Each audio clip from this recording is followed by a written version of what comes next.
Hi everyone, Bernard here. I hope you're all staying safe and well, and welcome to the Film and TV channel. We have a film review today, and we go to the world of horror today. So yeah, something to do with a film called Shudder. So there we go. This interesting mix, don't they bring out under that title, that filmmaking company, etc. So today, join me. I'm going to have a look at Jakobs' Wife. Yeah, Jakobs' Wife, a new horror. Please, if you're new to the channel, push that subscribe button, push the bell notification. So if you enjoy these vlogs, I try and inform and a little bit of entertainment as we go along. If there's anything funny, I'll point it out. If there's not anything funny, I won't point it out. But yeah, just to try and inform you as we go along as well. I'll give you the details on these films. And please, you will, if you check the playlist, you'll see lots of film and TV stuff, plus football stuff as well. I have a vlog for my football team, Manchester City, so that's of any interest to you. Please have a look at that, or if anyone you know might be interested, please point them in my direction. I'll be very grateful. And of course, we do loads of things on City with past, present, quizzes, magazine, vlogs, etc, etc. And there'll be a couple of links on screen for Facebook and Twitter. I do post loads of information on there as well. So if you're after friends or followers, just seek me out, and then I do check every 3 or 4 days and follow and friend everyone back. All your comments are very welcome on this film or anything to do with film and TV. It doesn't matter.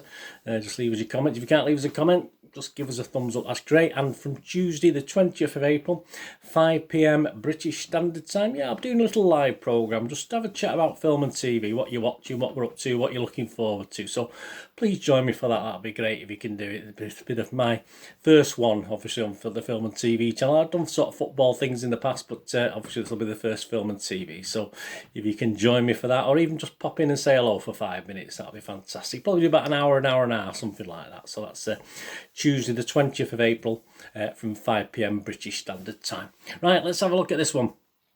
Jakobs' Wife. I keep wanting to say Jakob, but obviously I'm always thinking about that film, of course, Jakob the Liar, or Jacob the Liar, or whichever it was, with Robin Williams, of course, many years ago. Great film, that one. Yeah, 98 minutes, a horror thriller directed and produced by Travis Stevens, from a screenplay by Stevens, Kathy Charles and Mark Steensland. The film stars, the wonderful Barbara Crampton. I do like a bit of Barbara Crampton, who also serves as producer for this. Larry Fessenden and Bonnie Aarons also star. It's released in theatres, on demand and digitally in the US, so if you're over there you probably know that, on April the 16th, 2021, so as I'm recording this just a couple of days ago, by RLJE Films and of course Shudder, a sort of collaboration if you like.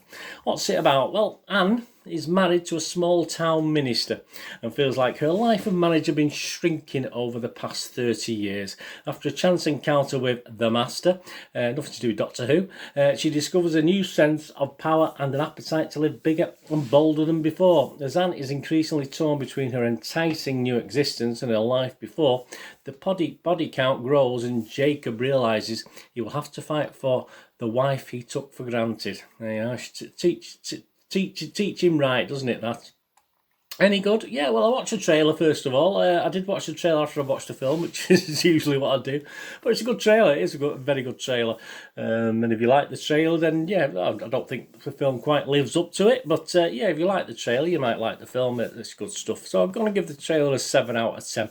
As far as critics are concerned, Rotten Tomatoes like it. They reported that 84% of their 62 critics gave it a sort of positive review. So they liked it, with an average rating of 6.9 out of 10, so that's quite impressive, just under 7.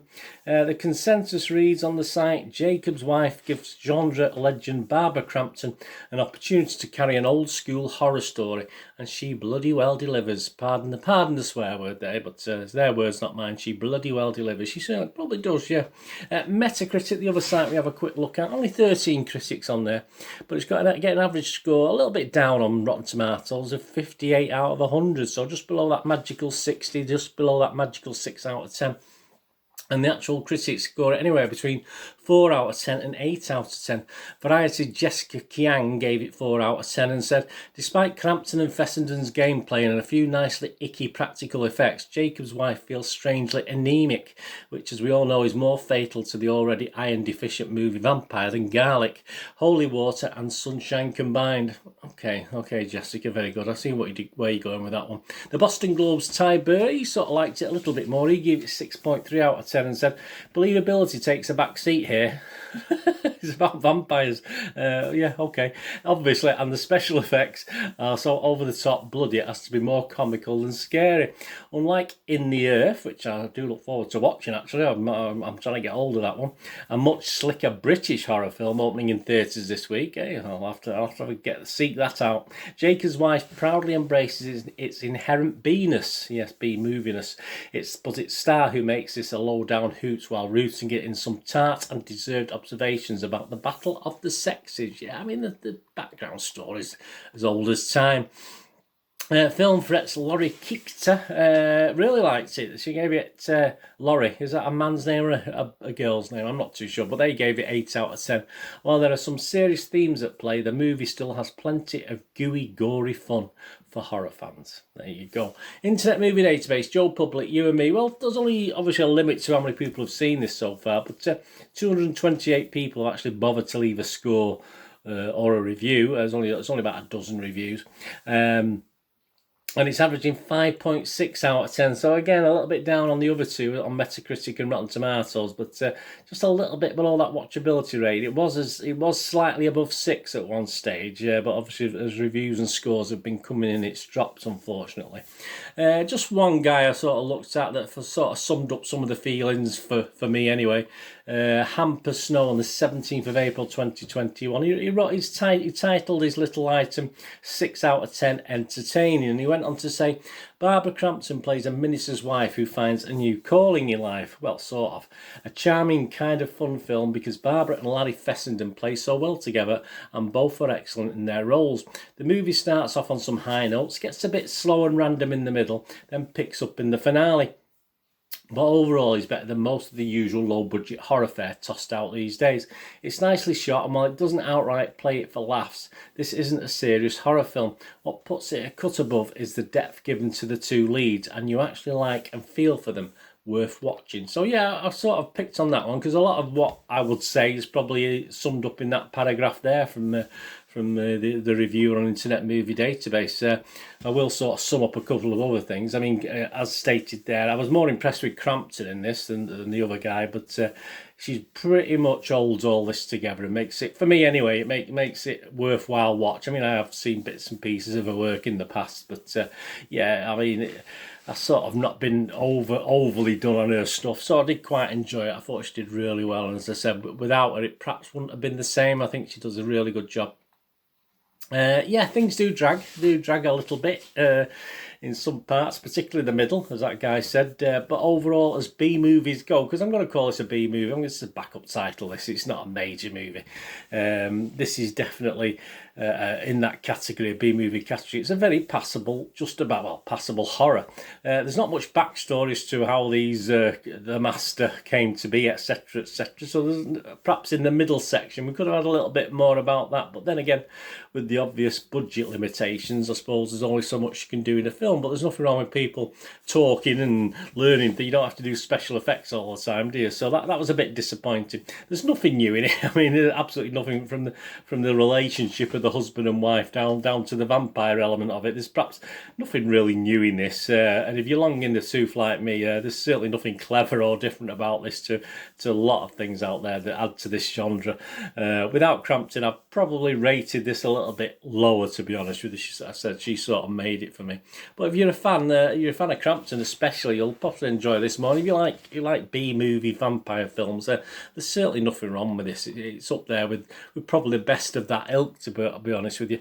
I won't go mad with the score. It's okay. I say it is one of the better vampire films I've seen recently, but then again, I've not seen many recently, so that doesn't say too much. But I was going to give it a 5.5, but I thought that was a little bit mean, because I mean, that's my rating where I thought I didn't think it was a watchable, but I wouldn't put other people off. But I did think it was watchable. I watched it. I quite enjoyed it. As I said, mainly because of Crampton. That's probably, if it had been someone else, possibly not. I would have been 5.5 out of 10. But I'm going to rate this Burner's little rating on this one. I'm going to give it a 6 out of 10. Thanks to the Crampton influence on this. And as I say, it's not brilliant. Not going expecting a fantastic bells and whistles vampire movie. It's by the numbers, but yeah, it had its moments. As I say, not exactly humorous, but a little bit tongue in cheek and quite good fun. Some of the looks and some of the faces pulled and some of the situations the characters get in, and obviously other people's reactions to it. So yeah, I'll give it a 6 out of 10. I mean, sometimes have a look at the posters, don't we? I like the posters. I think you've probably seen 3 separate sort of promotional posters there. I think that poster with the church in the background with the vampire, the master's teeth as over the near the steeple, is it? I think that's an excellent. I'd have that on the back wall here, no problem. I think that's a great poster, and the other 2 are okay, but I think I'll give it 7 out of 10 for that, just for that poster alone. I think that's an excellent poster. So if I was doing a movie poster battle, the poster would actually win it. But and the poster's got Crampton on it as well. So hey, 2 birds, all good, isn't it? Anyway, let me know what you think if you get to watch this. As I say, it's not mind blowing by any means, but at least it's okay. It was a nice passable 1 hour and 35, 1 hour and 40 minutes. Anyway, thanks for watching. What we're going to do rest day. Have a great one. Look after yourselves, look after your friends, look after your families. More importantly, let's all look after each other. So we meet here again on the Film and TV channel, or perhaps have a flit across to my Citizen channel, my football channel, or please join me live. Don't forget, Tuesday, 20th of April 2021, 5 PM British Standard Time. In fact, pop in, say hello. Please join me there. All I ever ask of you out there is please stay safe, everyone. Thanks so much for watching. Bye for now.